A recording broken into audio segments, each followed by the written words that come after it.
I'm really happy to be here connected today. Thank you, Bob, and thank you to all the Shoulder to Shoulder team. It's nice to be seeing some familiar faces and to share a little bit about what we see about climate change in our high-end communities. I'm going to tell you a little bit about this from our perspective from the Llama Pack project. So first of all, we work in the Urubamba mountain range, which is located in the tropical Andes of Cusco, Peru. This is a beautiful mountain range. It has 15 glaciers, and it is very, very unique because of its geographical location, very near to the jungle and in the tropics. It is very, very sensitive to climate change effects. So the 15 glaciers that we have, it is estimated that they have 10 years of life left. So they are melting at a very, very fast speed. And this is a hotspot for conservation. We work with 10 high-end communities that live above 10,500 feet. They are dedicated to agriculture and pastoralism for self-sustainability, and they directly depend on nature for their livelihood and the well-being of their animals. They rely on seasons to be able to program their farming activities. So they have a very, very strong and close connection to the land. But climate change impacts is making it harder and harder for these people to understand these cycles. And they suffer a lot of loss of their animals and their crops because of this. Also, there's an increase of natural disasters like extreme droughts, floods, freezings that affect them directly in an unpredictable way. And these effects also limit their access to water and food production. No? And basically, it is the most vulnerable people that suffer the biggest consequences, making them even more vulnerable because of these climate change effects. So I think it is important to understand that what happens in our Andes, in our mountains, and in different parts of the world is a warning for us to see. No, maybe all of this seems very, very distant in our daily life, in the urban lifestyles, because we cannot directly see the connection and the dependence that we have on water and nature. But COVID pandemic has proven in the end that we all depend on nature, and we need water and we need agriculture to survive as a global population. No, so we should see what is happening here as the tip of the iceberg. We should understand it as a warning that we need to take action. So what can we do about such a big problem? No, I'm going to tell you a little bit about what we do in the Llama Pack project.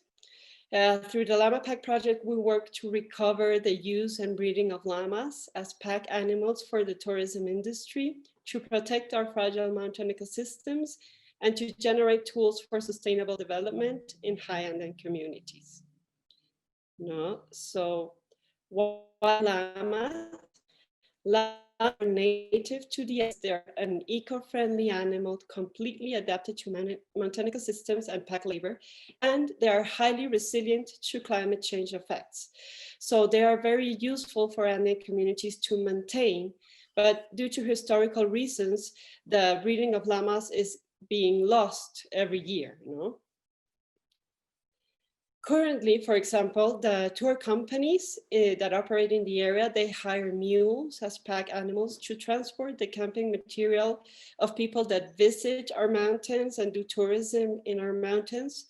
But the problem with this is that mules are not native. They were introduced after the Spanish conquest, so they are not fully adapted to our mountain ecosystems. They generate soil erosion, ecosystem degradation, and they generate very, very little work opportunities for families who live in these ecosystems, because these families can only have 3 to 5 mules, but they can have 40 to 100 llamas, because llamas don't impact their ecosystem while mules do. So when a tour agency needs to hire pack animals, they prefer mules because of historical reasons, but they don't provide enough job opportunities for the people that live in the mountains because they don't have enough mules to provide for all the demand, right? The problem and the reason why tour companies do not use llamas is because of the lack of knowledge and systemized breeding that was, all this knowledge was lost after the Spanish conquest. And llamas have been mixed breeding with alpacas for centuries.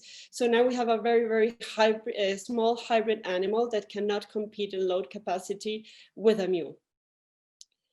Through the Llama Pack project, we work on llama improvement programs so that healthy llama breeding practices can allow families to improve their llamas so that they can provide an eco-friendly pack service that is sustainable with their livelihood and their natural environment. Also, we have sustainable tourism programs to teach sustainable tourism skills and allow farmers to use their llamas productively and to generate an alternative income to help secure food and health safety for the families. Even though the llamas are still small, we promote their use so that culturally, we don't forget about their importance, and we can educate travelers, and the indigenous communities can have an economic income that can motivate them to do this change that they need to do to improve their animals. And also very importantly, we work a lot in generating environmental awareness. This is a picture with the students shoulder to shoulder group, where they came and helped us do a native forest, native tree nursery. And basically what we promote is the efficient use of natural resources to allow families to have tools to adapt to climate change effects, and also promote environmental literacy so that families can gain all the knowledge they need to have more negotiation skills to protect their land. You know? All this is very important because due to poverty, families in the high mountains tend to migrate to bigger towns, and the cycle of poverty continues because they have very little higher education. They speak Quechua as their native language, so it's very hard for them to get into the work market and really gain enough money to get out of the poverty line. But with this opportunity, they could choose to stay in their communities. And we need people living in the mountains to protect the mountains. You know? If we have deserted mountains, it is very easy for extraction companies to just come in and take whatever they need. And in the end, even though we have politics that supposedly protect our environment, in the end, all the companies have a bigger weight, right? So we need populations in these natural spaces so that we can protect them for all the world. You know? Our project formula is basically we face a challenge, which is the families that live in the Andes that have little work and training opportunities. We link them with a resource that they have, but they use very little, which is their llamas, to an opportunity that we have in the area, which is tourism. And we do to help protect the ecosystem. So as you know, COVID-19 has had a huge impact in the world. It has had a huge impact in tourism. That is what makes this project possible. No, worldwide, it represents 10% of the gross domestic product.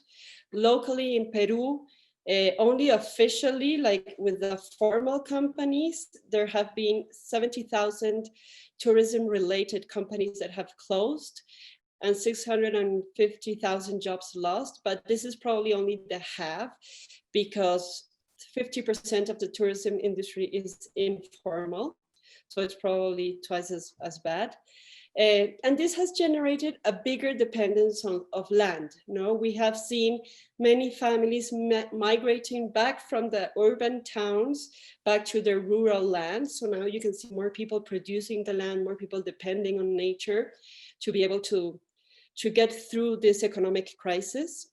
And we see an increase in vulnerable populations. So we were in 20% poverty before, and now we have gone back to 30% poverty in the country due to the COVID pandemic, which means climate change effects will make even more people more vulnerable than it already was. And of course, we could not just sit and wait. So as a little alternatives that we had in the Llama Pack project to get through this time that there is no tourism, we launched a crowdfunding campaign that was very successful. Many of you have contributed, so thank you again.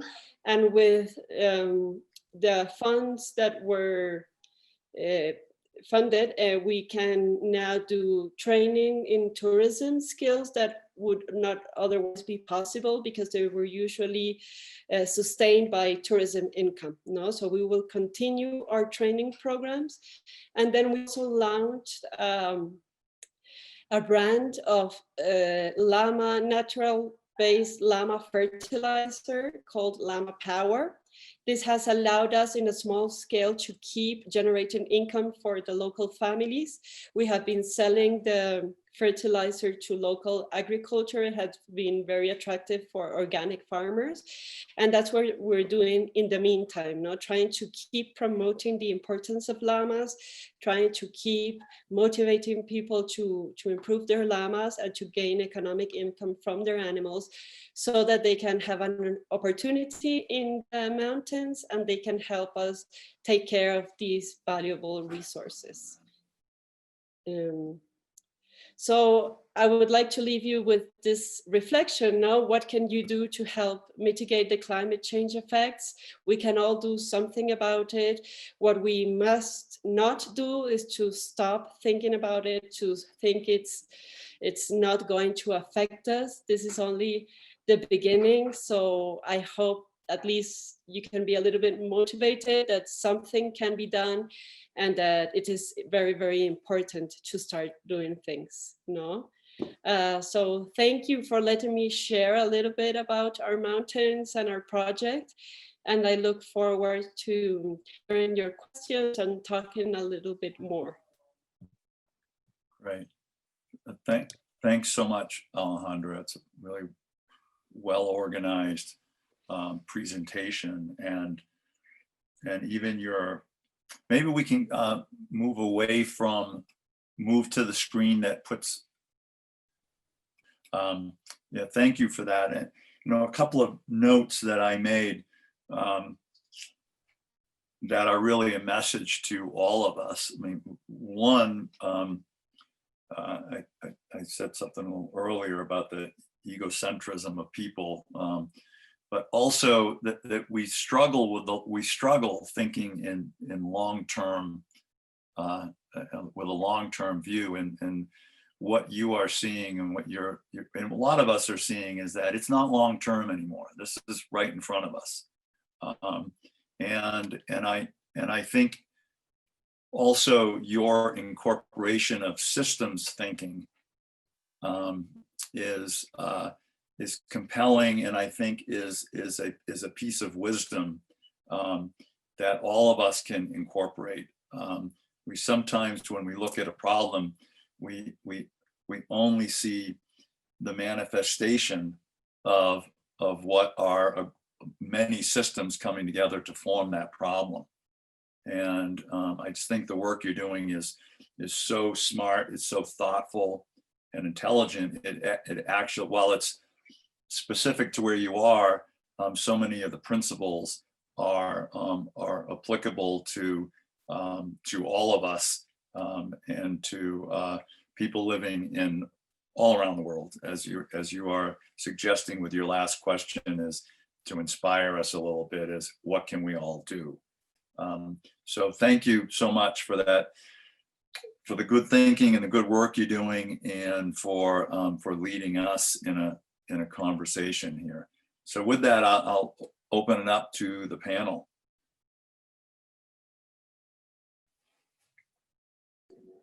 I'm happy to jump in with a question. Great.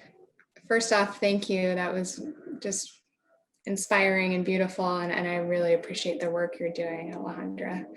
And I was curious, you touched on this briefly, but I was wondering if the government was helping in any way, if there are any policies to combat climate change or to put forth regulations that might minimize the use of mules, for example. I don't know if you're getting any sort of support from the government at all, or if you have anyone lobbying for these types of measures. Yes, there are laws. There is an environmental ministry that takes care of this, but it's always left on paper. And it's very, very hard to deal with deforestation, informal mining, and so there's a lot of superficial actions, and we see it's not enough. So that's why we think it's important for people to keep living in these communities, because even if you declare that a natural protected area, if there's no one there to protect, paper means nothing, no? Unfortunately, we have a wonderful country, but the corruption in our country is so large that also makes it very difficult to be able to advocate for environmental work, no? In our experience.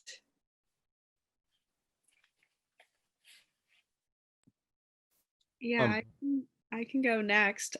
So during your presentation, you said that there were a lot of people that were kind of coming back to nature from the more urban areas to more rural populations. Overall, did that have like a positive or a negative impact on like the environment, or like with more people kind of going back to their roots in nature that help more, maybe more llamas come in or more agriculture begin to grow? Like kind of what impact did that have? What we have seen directly around us is the mountains have more farms, so what used to be like an untouched mountain now has agricultural terraces. I don't think that's negative at all. I think that will connect people again with the importance of nature. And of course, it's an impact of the crisis, the economic crisis, but a lot of people, even in our tourism circle, are finding that they live happier in nature, with the people that we have been able to talk to that we knew from our works before. So I think it's positive. I don't know if it will last forever, but as a temporary measure, I think it will make people remember the importance of this connection, And also you've been here, so if you want to share anything about your experience while you were here, that would be very nice too. Yeah, I guess I can speak on that a bit. So I had an absolutely incredible experience with Alejandra and the Llama Pack project while I was in Peru. I got to visit some of the smaller Andean communities that she's been talking about. And they definitely have that connection to nature. The people that I've met who are part of the Llama Guild, like some of the most genuine, incredible people that I've met, and the way that they have a passion for taking care of their llamas, and with the assistance from the Llama Pack project to help them be able to actually put their llamas into tourism groups. It was really cool to see the people behind the llamas, because a lot of the times people will be like, oh, it's a cool, like cute animal to go see. It was really cool to see like the faces behind that actually happening. And also just to see Alejandra in action in person there was so cool. Like such one of the best experiences of my life being there. I can speak on it more, but I want to let other people speak as well. Sure, I would just say quickly, Clara, because I don't think the attendees didn't hear, because you mentioned in the, like before we got on this call, that you're now working, taking a gap year or gap semester and working on a dairy farm. So I was just curious if your work with the Llama project influenced your current work at all. Yeah, definitely a little bit. So I'm going with a program called Woofing right now, which is actually a worldwide thing, but I'm doing it in the US. So it connects volunteers like me with farms. And I knew going into it after my work with the Llama Pack project that I definitely wanted to do something animal related. to kind of see the agricultural process within the US, because I got to see obviously a bit of it in Peru, but I kind of didn't know much about what was happening in the US. And it's been very eye-opening, like seeing where, specifically with dairy here, where my food comes from. And there's like other vegetable farms around me as well to see that process. So I'm really gaining a lot of knowledge, but I think it definitely stemmed from wanting to learn more about like agricultural purposes, which helped. That's kind of started while I was in Peru. But yeah, I'm taking gap semester right now. Thanks. If no one else, I could jump in with a question and a comment as well. Alejandra, thank you so much for this lovely presentation and thought-provoking. And one of the things that you said that really I wrote down and really stuck with me, and it's something I've been thinking about a lot lately, you mentioned the weight, used the word weight, which I read as power, of the forces that are continuing this march towards climate change and all of its repercussions for all of us. They have such strong weight and they have so much strong power. And I just wanted to first acknowledge that I want to be clear that we're not doing a great job of it in this country, obviously. And so I don't want any comments I make about Peru or questions I ask you about Peru are through that lens of knowing full well that we all have work to do. But this summer I heard a podcast on the New York City public school system, how segregated it was. And a woman on the podcast said, if you think about all of the power that went into creating this horrible system over time, what can we create that can counterbalance that? We have to create like a counterbalancing power to the weight you talked about. And so I was just interested in terms of your context in Peru and also the wider Peru, all the indigenous communities and climate change in general, what could you envision being the counterbalancing power to the things that are leading to the problems, for lack of a better word?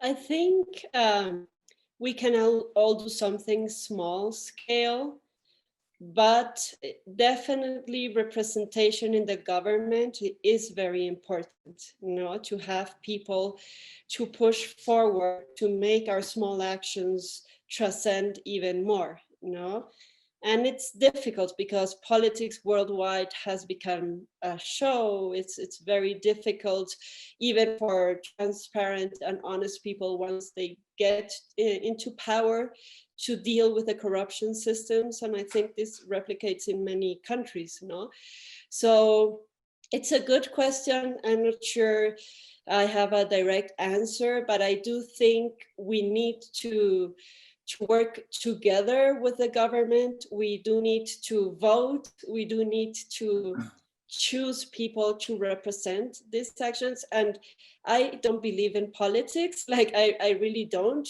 but I do see that if we don't have good representations, that it is very small what we can do. But then again, of course, if people get together, communities get together, you have a bigger voice, So I think we need to find a balance between not just doing nothing. If you do something, unite with more people and also push for the government. So it's really a very hard job, but we do need a lot of elements to make this power be more meaningful. Does that make sense?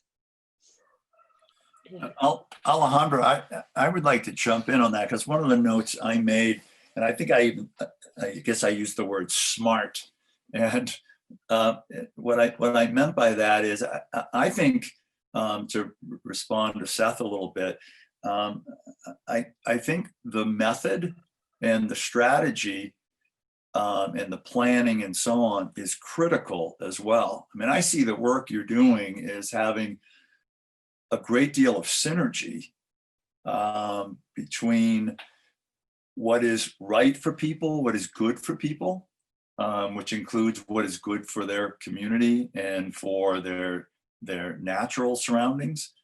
And when you create synergy there, I think you also create momentum. I think it feels right, and I think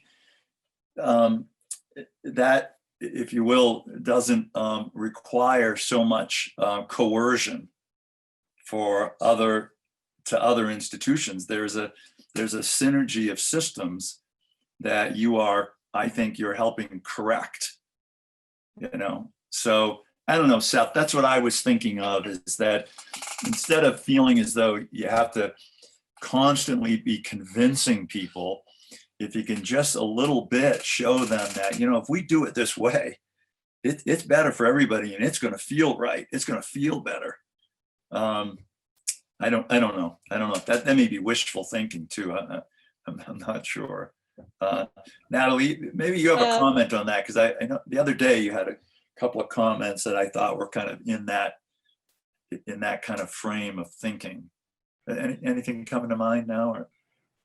Yeah, well, I can kind of mirror what Alejandra was saying with like in Huanchaco, Peru, which is where we're based in Peru. The ancient way of fishing is still celebrated, but because of surf tourism and tourism, a lot of the sons and daughters of the fishing community have moved to surf tourism and tourism to be able to make money. But now that that is basically non-existent, they're moving back to learning the original ways of fishing and engaging with the ocean and feeding their families through the land. And so we've seen that similar like shift back to the old ways of being, or the original ways of being. And one of the questions that came up for me, Alejandra, is that concept of what is poverty?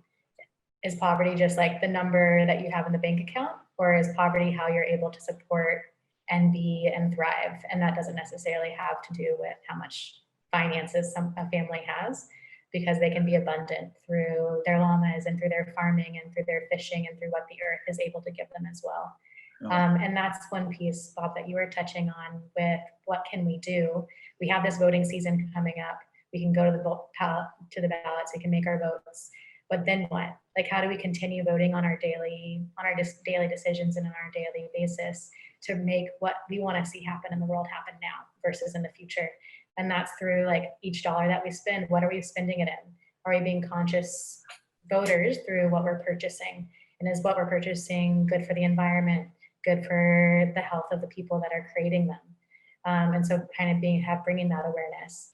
And then your daily actions. Are you doing your part in like making those small little shifts to eliminate your plastic footprint, your carbon footprint? I know in Huanchaco, we're a World Surf Reserve, and they're doing research on the tortuga reeds, which grow in the area, and which the caballitos, which are like giant surfboards that they use to go fishing on. And the tortuga reeds actually take out carbon from the air, and there's an airport right there. And so by investing in the research and Save the Waves and these different organizations that are helping us understand how the earth is resilient and is helping us, like the earth knows what to do. We just need to listen and go back to those ways. And so being able to like do those parts of helping preserve the indigenous ways of being and going back. Everything's already been done before. And so it's just a matter of like going back and relearning what's already been happening. And then using your dollar as your vote, as even once the polls close, we can continue to vote every day with how we're acting and how we're purchasing. Yeah. Alejandra and Natalie, I guess I would ask both of you is, and what Clara was talking about, this going back to, you know, more traditional ways and so on. Is your instinct telling you that it is, it's compelling enough to those who are doing it, that will reshape what people's interests are, and that will become permanent, or will that be just a short-term fix to where we are right now, and will we do what I dread is we go back to the normal? It's interesting because we're talking about, in my mind, going back to the normal, but that may not be the way other people see it. Is it compelling enough to move us in that direction more permanently? Okay, I'll start. And I'll also try to answer a couple of questions that you and Natalie had before. I think, and I fear the same as you, that many people will go back to before, right? Consumerism. It's easier to stick to what you know and you're used to. So I do fear the same than you. But there will also be a bigger population and connect with these changes. So it will be more people, I think, fighting or looking for more sustainable ways of life. But we still need to grow even more, because I think a lot of people will go back to normal before the pandemic. And I do think you're right that if we create a synergy in what the small things that we do, more people join. If it's natural, if it makes sense to other people. We started working with 2 high Andean families, and now we have more than 85 high Andean families, llama farmers, that are part of the project because they see coherence and they can make sense of what we are sharing about the llamas and the environment. So you can start small and it can grow. So you're right about that. And then about poverty, the poverty line, I agree that families in the Andes have so much more than many of us have, and many of the people with a lot of money can have. But definitely they do not have a fair access to education. They do not have fair access to health systems. And that's the way we use the monetary system that the government uses to determine economic poverty. But I think what is most important is not the economy, but the fact that they cannot have the same opportunities than the rest. So they can be happy, they can be resilient, they can have a lot of land, a lot of llamas, which is very powerful, but still the government does not provide the basic rights that they would need to have. So I think it is important to acknowledge poverty in those terms so that we can do something to change that, you know? I don't know, Daniela, if you have any questions, but joining us as a high school student and joining us from Lima, we've talked a lot about Peru in general and the reverse migration and things like that. I don't know if you have any questions specifically for Alejandra or for the panel. Yeah, I wanted to ask, as you mentioned, Alejandra, several times, I see what you mean with the government and the lack of support within like any environmental concerns that may arise.